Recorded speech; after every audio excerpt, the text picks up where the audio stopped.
আসসালামু আলাইকুম। আমরা ফল চিনার উপায় বা ভালো ফল চিনার উপায়, ভালো ফল কীভাবে চিনব? এখানে ভালো ফল চিনার উপায় কিছু আছে। যেখানে আমরা দেখি বাজারে প্রায় স্টিকার লাগানো কিছু ফল থাকে। আমরা মনে করি কি স্টিকার লাগানো ফল অনেক ভালো। আসলে না, স্টিকার লাগানোর মধ্যে ৩টা ক্যাটাগরি আছে। স্টিকার ফল মানে ভালো না। তা আমাদের চিনার অনেক উপায়। এখানে এইভাবে এই কারণে বাংলাদেশে ৯৯% মানুষ স্টিকার সম্পর্কে জানে না এবং ভালো ফল চিনে না। ৯৯% মানুষ স্টিকার ফল চিনে না এবং ভালো সম্পর্কে জানে না এবং ভালো ফল চিনে না। এটা কিভাবে চিনবেন?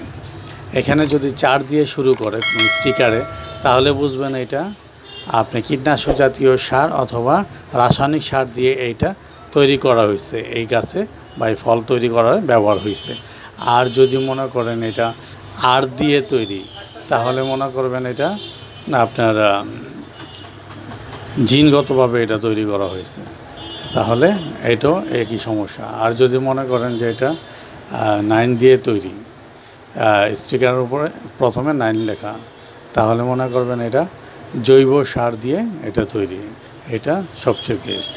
যদি কোনো স্টিকারের প্রথমে 9 লেখা থাকে, তাহলে মনে করবেন এটা জৈব সার দিয়ে তৈরি, এটা প্রাকৃতিকভাবে তৈরি, কোনো কৃত্রিম না, কোনো কেমিক্যাল না, তাহলে এইটা হলো 100% অ্যাকুরেট, 100% ভালো।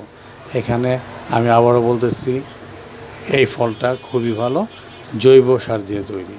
এটার জন্য দৃষ্টি রাখবেন, খেয়াল রাখবেন এবং বেশি বেশি সাবস্ক্রাইব করবেন। আসসালামু আলাইকুম।